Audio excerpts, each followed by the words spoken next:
तो फिर से स्वागत है आपका हमारे YouTube channel watch listen learn with PV में।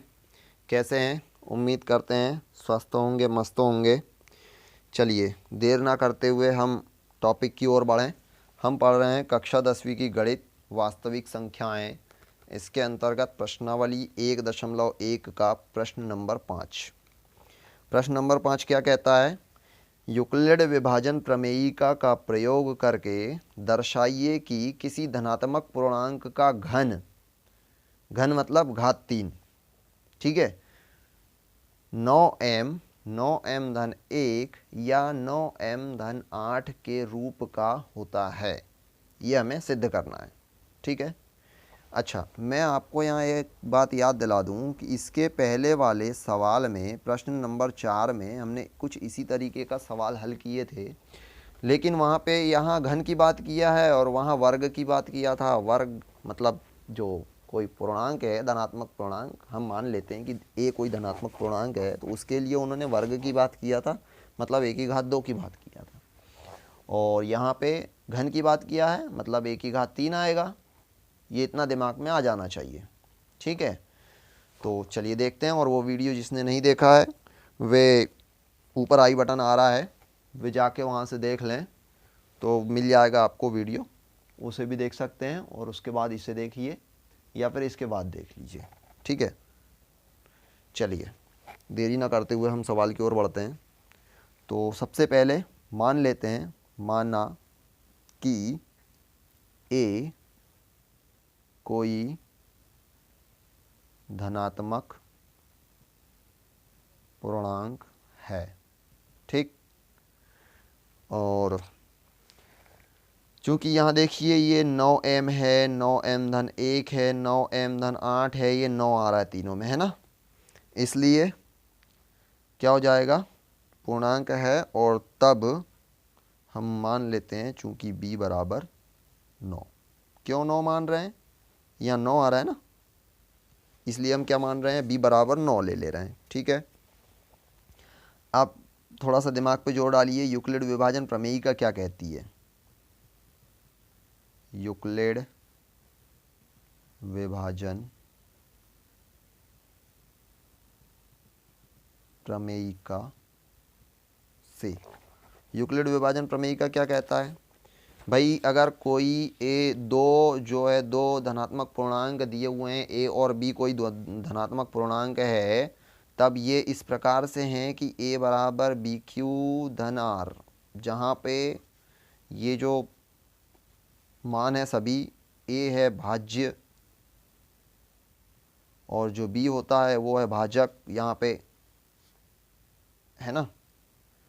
और जब हम ए से बी में भाग देंगे तो भागफल मिलेगा, जिसे क्यू से दर्शा देते हैं, भागफल, है ना। और जब यहाँ से कुछ भाग जाएगा, घटाएंगे, माइनस करेंगे, कुछ आएगा यहाँ पे जिसे आर से दर्शा देते हैं, जो कि शेषफल होता है।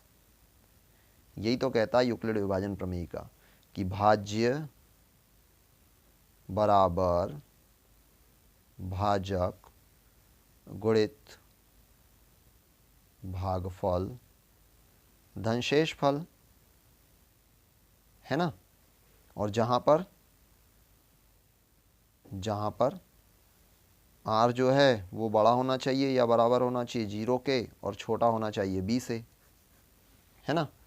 तो मैं इसलिए बता रहा हूँ आपको ये चीज़ें कि यूक्लिड विभाजन प्रमेयिका से a बराबर बी क्यू धन आर यहाँ लिखेंगे, और जहाँ आर का मान बड़ा या बराबर 0 के और छोटा होना चाहिए b के। चूँकि हमारे पास में b बराबर क्या है, 9। अब b बराबर अगर 9 है तो r के संभावित मान क्या हो जाएंगे, इसलिए r के संभावित मान, भाई b बराबर हमें तो 9 दिया है, तो r के मान 8 तक हो जाएंगे। स्वाभाविक सी बात है, आप सोच सकते हैं, ये दिमाग तो इतना लगा सकते हैं अपन, है ना, कि r के और 0 से चालू होते हैं मान। क्यों? क्योंकि बराबर 0 के भी होता है r, है ना। हो सकता है 0 के बराबर भी हो सकता है, 0, 1, 2, 3, 4, 5, 6, 7 और 8, इतने सारे r के मान होंगे। चलिए एक एक करके हम आर के मान रखते जाते हैं प्रमेयिका में, है ना, इक्वेशन नंबर 1 में, और हल करते जाते हैं। क्या मिलते जाता है देखते जाते हैं और निकालते जाते हैं, आंसर मिलते जाएगा। ठीक है, चलिए।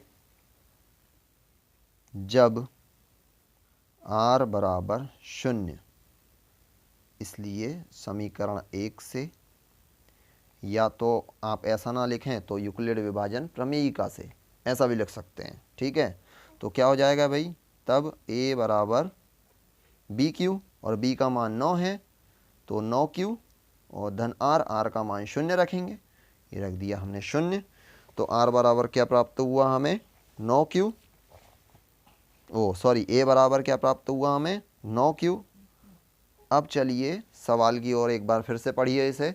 यूक्लिड विभाजन प्रमेयिका का प्रयोग करके दर्शाइए कि किसी धनात्मक पूर्णांक का घन, क्या बोला है, घन, इसीलिए मैंने इसे हाईलाइट किया है। क्या बोला है इसने, घन, मतलब a की घात 3, है ना। तो दोनों पक्षों में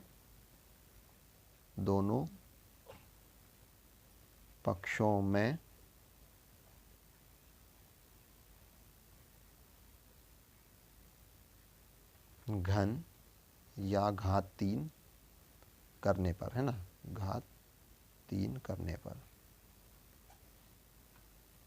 या फिर ऐसा भी लिख सकते हैं, चूंकि धनात्मक पूर्णांक का घन, ये जो दिया है ना धनात्मक पूर्णांक घन, या फिर प्रश्नानुसार कर सकते हैं आप। सबसे अच्छा चीज़ यहाँ पे क्या कर सकते हैं, प्रश्नानुसार। a की घात 3 बराबर 9 क्यू पूरे की घात 3। तो चलिए आगे बढ़ते हैं। a की घात 3 बराबर, अब 9 की घात 3 कितना होता है भाई, 9 9 81, और 81 में कितना होता है, 729 क्यू की घात 3। अब इसमें से एक काम करते हैं, हम 9 को कॉमन निकाल लेते हैं यहाँ से, है ना। या तो अपन यहाँ ऐसा भी लिख सकते थे, 9 गुणित 81।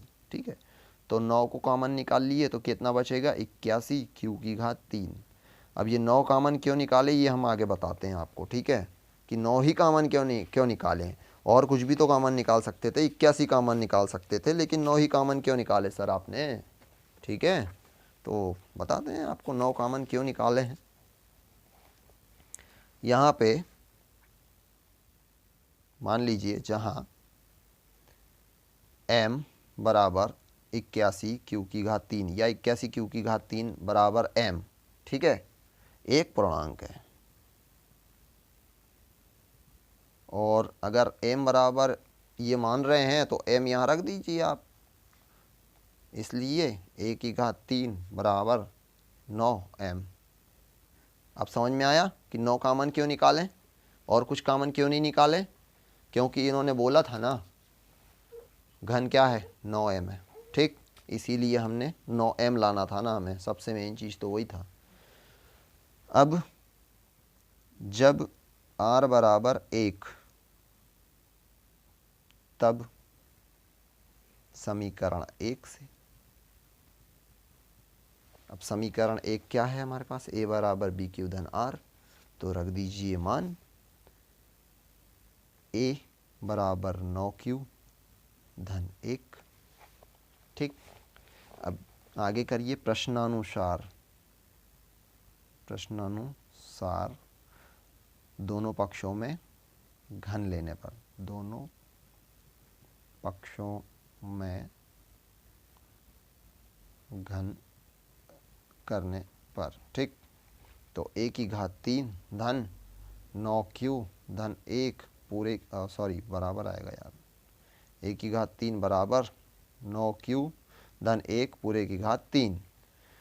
अब यहाँ पे दिमाग में जोर डालना होगा आपको और एक सूत्र लिखना होगा। चूँकि हमने पिछली कक्षाओं में एक सूत्र पढ़े थे, a धन b पूरे की घात 3 बराबर क्या होता है, a की घात 3 धन b की घात 3 धन 3a वर्ग b धन 3a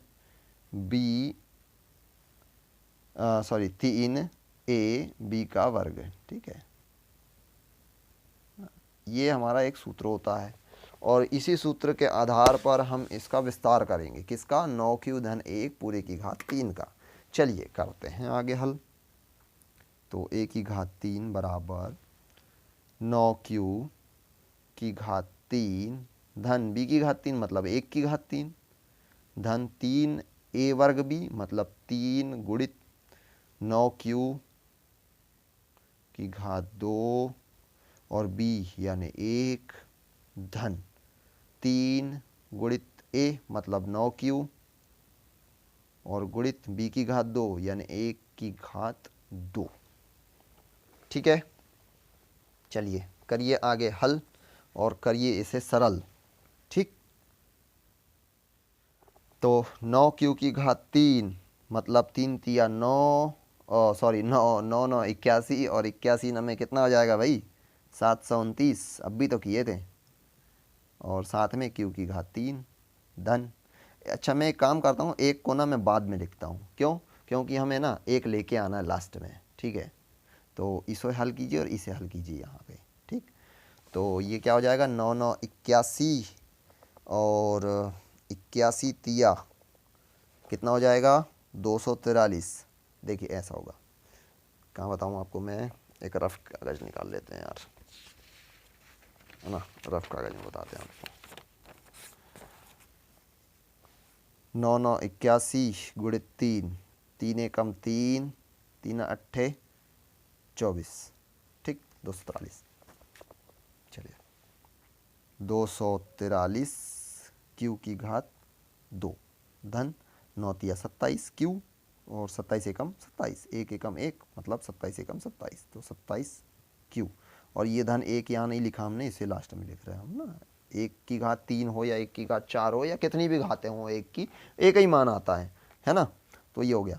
अब देखिए इसमें से भी हमको 9 कॉमन निकालना है, ये पूरे में से। ठीक है, तो पूरे में से 9 कॉमन निकालिए, आप बचेगा क्या? या तो 81 क्यू की घात 3 बचेगा, क्योंकि 81 90 729 होता है, धन यहाँ कितना बचेगा भाई? 243 में 27 बचेगा क्या?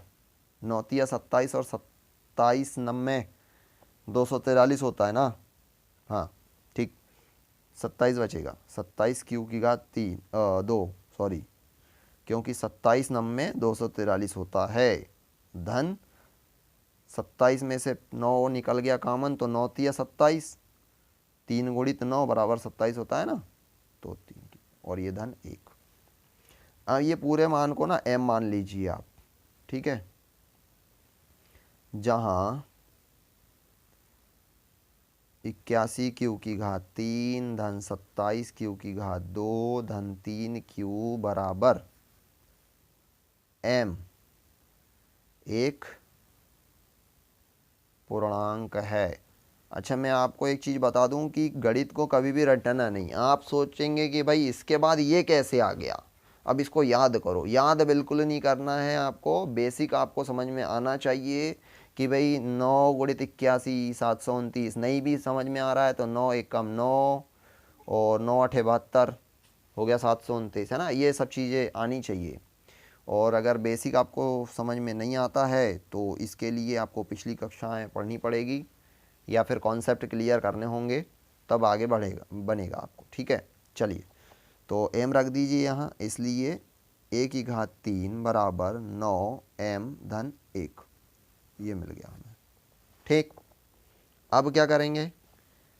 दो चीज़ मिल गई हमें, 9m मिल गया, 9m धन 1 मिल गया, 9m धन 8 लाना। देखते कब मिलता है। r बराबर 2 रखेंगे, फिर r बराबर 3 रखेंगे, जब तक हमारा सवाल हल नहीं हो जाता है हम करते रहेंगे। ठीक है, जब r बराबर 2 तब समीकरण 1 से पुनः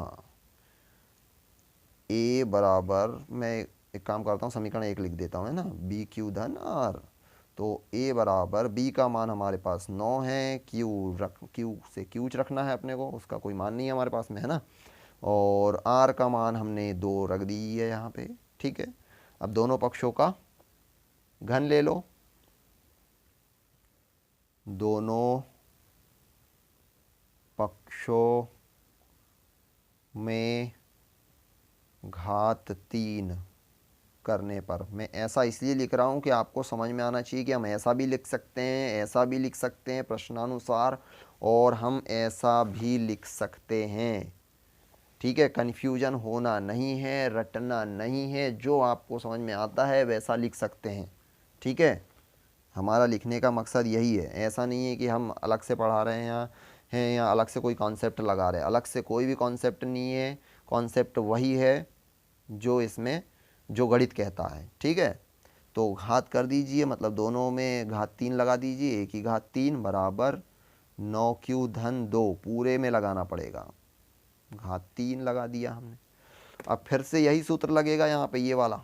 ठीक है, चूंकि a धन b पूरे की घात 3 बराबर a की घात 3 धन b की घात 3 धन 3a वर्ग b धन 3ab का वर्ग।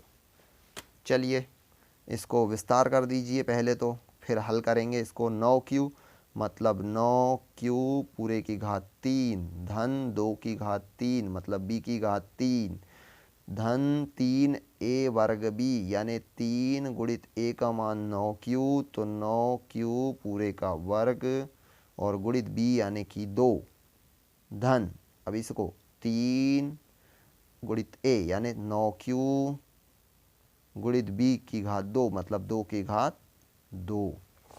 ठीक है, आया समझ में? उम्मीद करता हूँ यहाँ तक समझ में आ गया होगा, और समझ में नहीं आया है ना तो आप वीडियो को बैक कीजिए, पीछे लीजिए, और जहाँ से समझ में नहीं आया वहाँ पर उसे देखिए, सुनिए, समझने की कोशिश कीजिए, और जहाँ समझ में फिर भी नहीं आता है तो कमेंट करिए।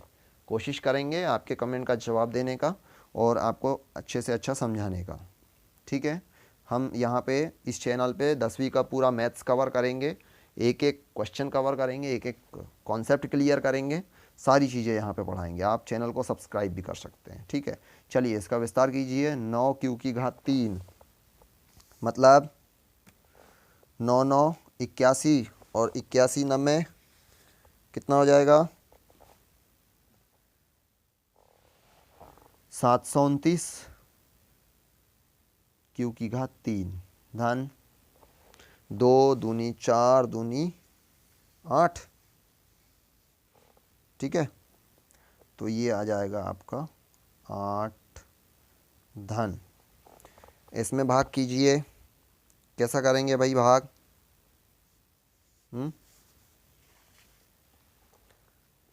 9 9 81 है ना, यहाँ पे क्या हो जाएगा? 9 9 81 और 81 तिया अब भी किए थे हमने 243।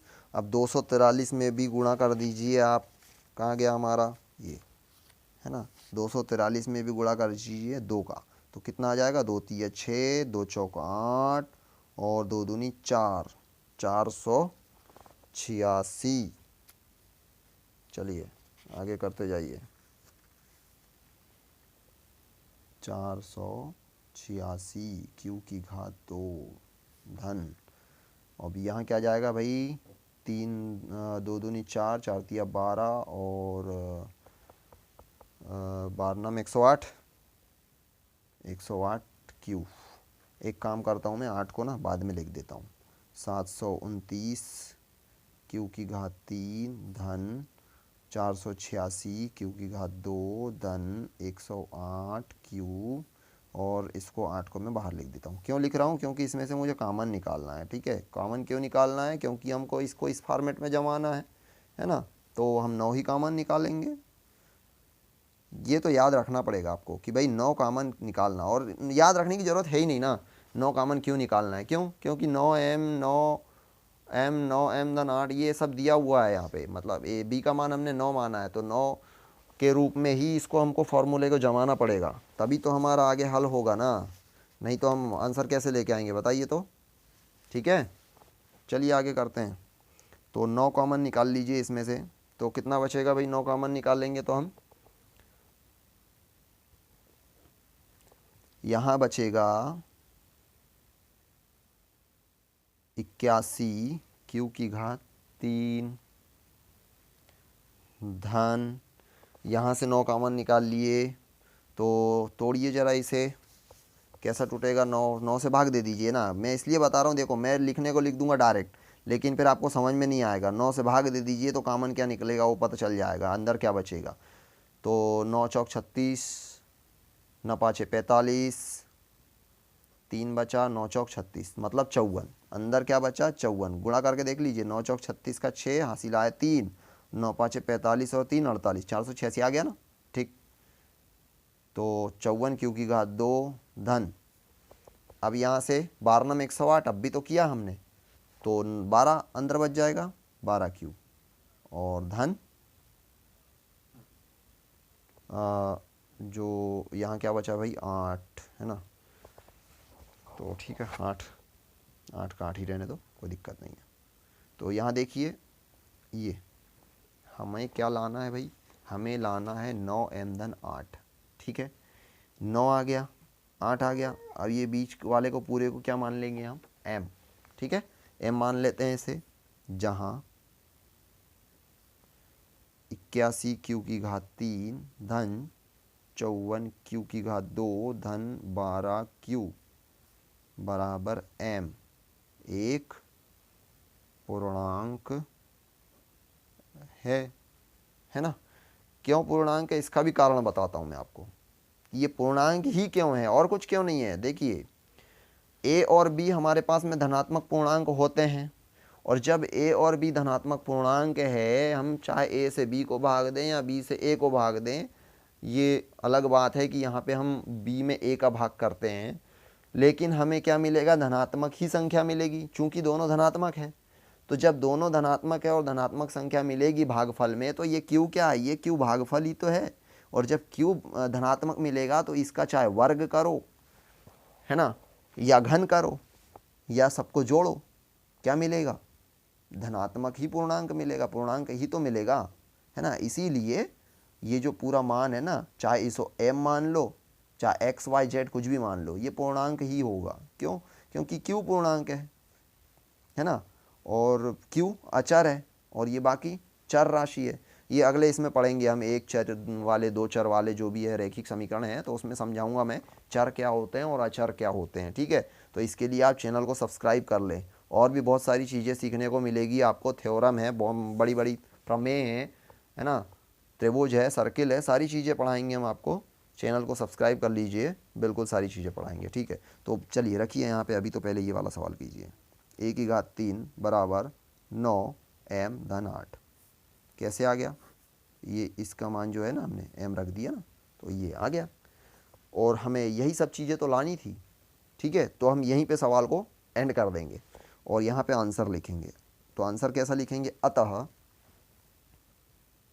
किसी धनात्मक पूर्णांक का घन 9m कॉमा, है ना, धन नहीं कॉमा, 9m धन 1 या 9m धन 8 के रूप का होता है, और जहाँ m कोई पूर्णांक है। ठीक, तो ये हो गया अपना सिद्ध, यही आपका क्या है? आंसर।